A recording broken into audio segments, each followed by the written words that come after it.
Okay. Hello. My name is Deirdre, and I've got to admit something. I'm obsessed with the food at Christmas time. You can have your turkey, you can have your gravy, you can have your mashed potatoes, but what I really love is the breakfast on Christmas morning. And one delicacy that we call a blood pudding here, a white pudding or a black pudding. Now, others might know this rose by another name, but to me it's a beautiful combination of pig's blood and bone marrow and porridge oats. You churn that into a nice plumpy mess and you get the intestines of a cow. Scoop the mixture through, plonk it onto a frying pan, and then you smear it all over a slice of toast for breakfast. And yes, I do try to make vegans sick with that joke as well, but that's just for me. You see, in the town of County Mayo, well, outside of Belmullet in County Mayo, there was a farming family called the O'Hara family.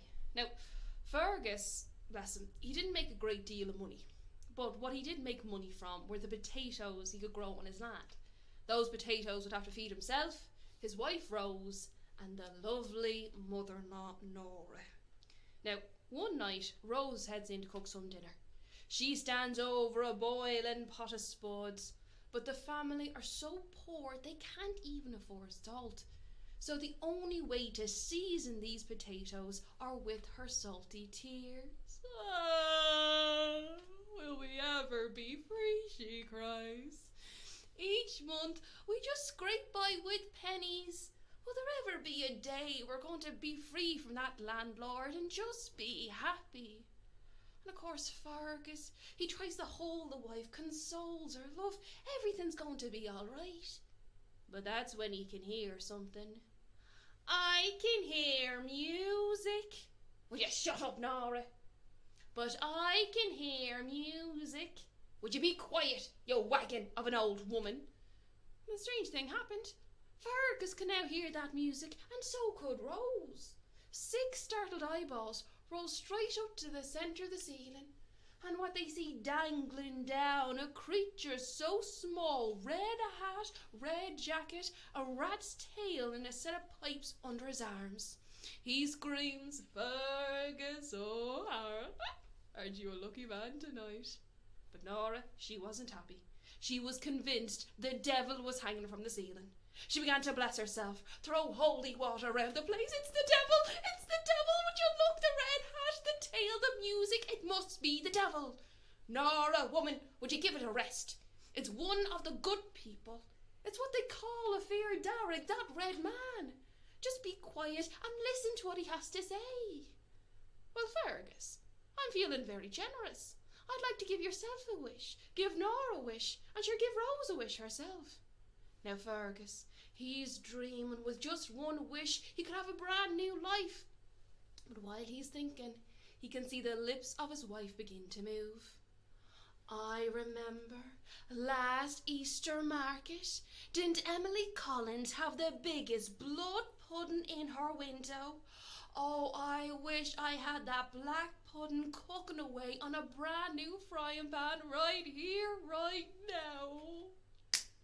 First wish granted, and out of the air the black pudding is cooking away in the frying pan. The smell of this meat is incredible. But Fergus, he's not happy. You stupid woman, do you ever think before you speak?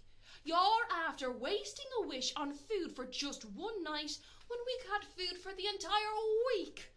Look, woman, I swear you've got nothing but grey stuff between your ears.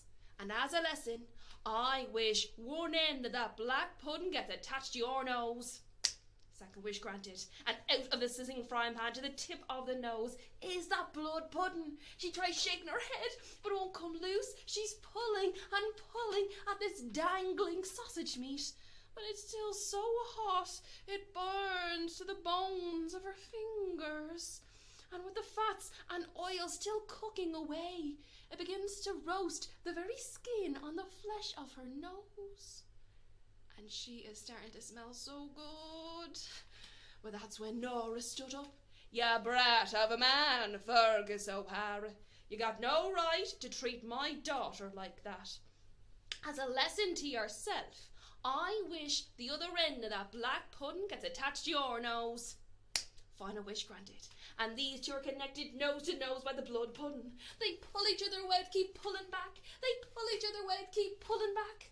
All at the same time, that feared Dearg high in the sky is laughing at himself and all those wasteful humans and their silly wishes down below.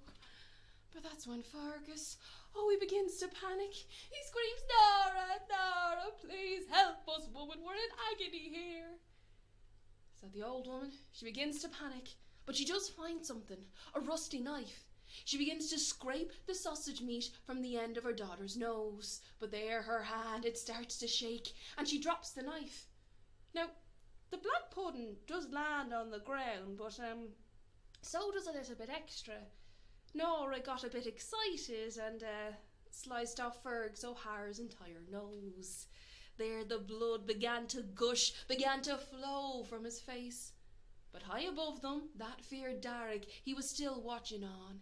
He cries, Fergus, Fergus, I've seen everything.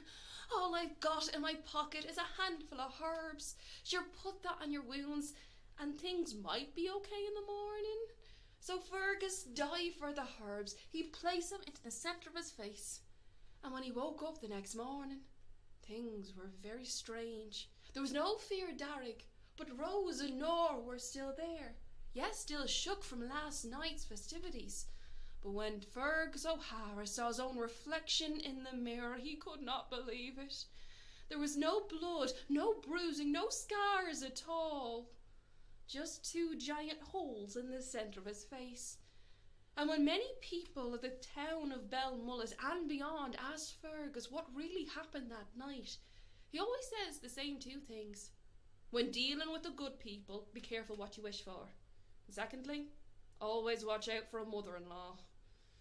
Yeah, family are great, aren't they? Anyway. But for myself and from the National Leprechaun Museum, we want to wish you such a lovely Christmas this year. And wherever you are, be safe, be well, and I hope something makes you smile.